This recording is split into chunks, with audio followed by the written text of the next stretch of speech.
Hi everybody, Ross here, and this is episode 15 of the Streak podcast.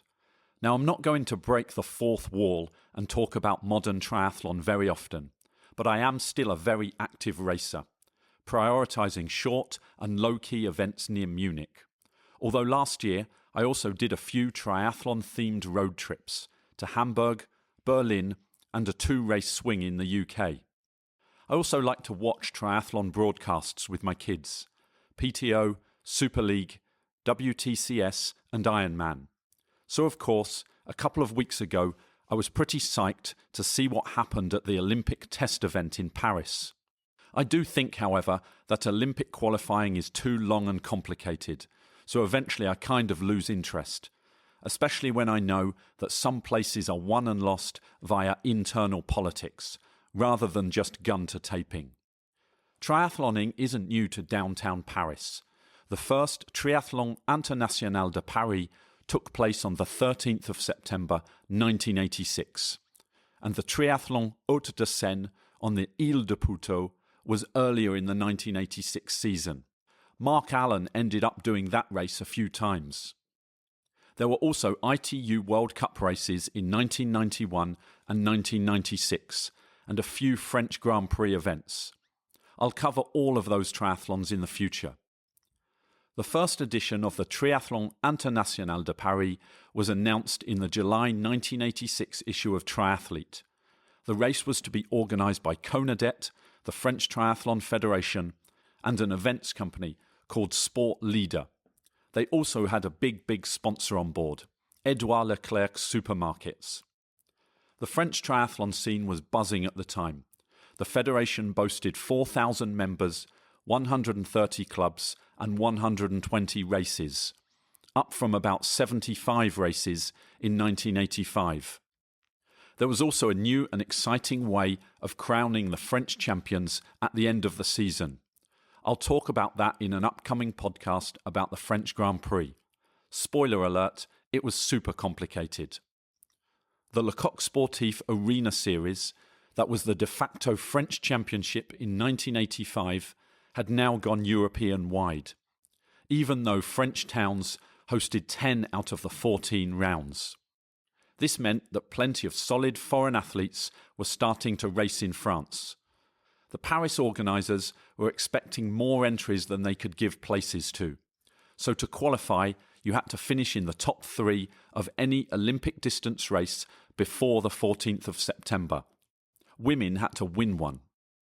The September issue of Triathlete confirmed that the television channel TF1 would cover the start and finish, and there would be a waiting list published in case there were any dropouts. 500 athletes eventually towed the line. All received a tri-suit the day before the race. This had to be worn during the event to make sure race sponsors would appear on every athlete, in case competitors cut or folded their race numbers. The press pack had maps of the course. They're in the show notes.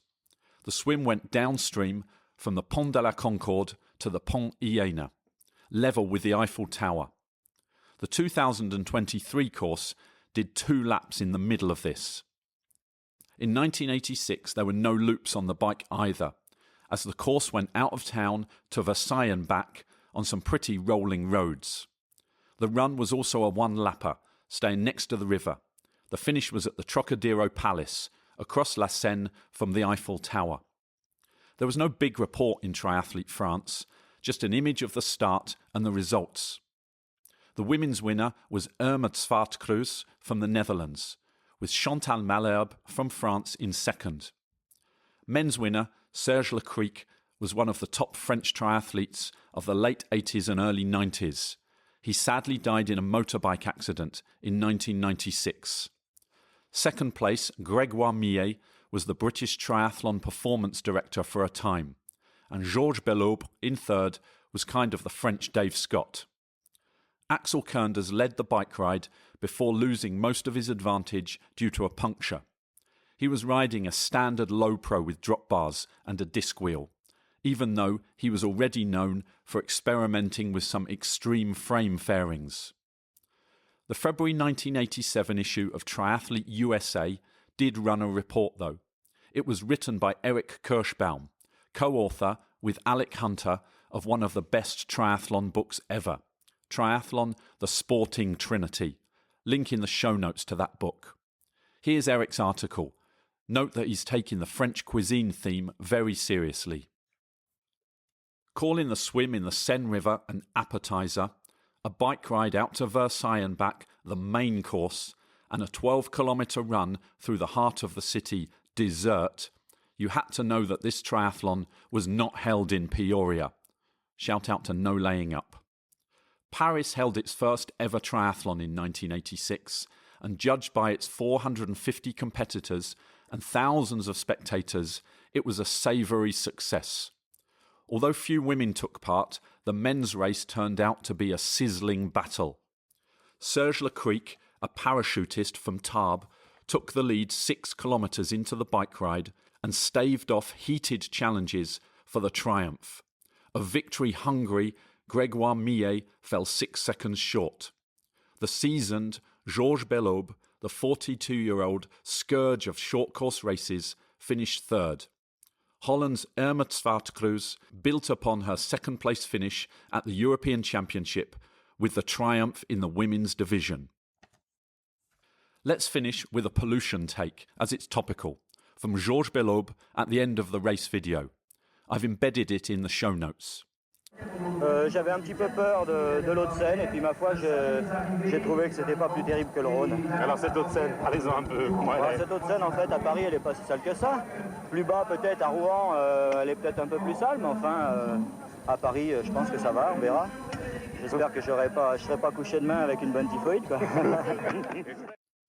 He said, quote, I was a bit scared about the water in La Seine, but I found that it wasn't worse than the Rhône.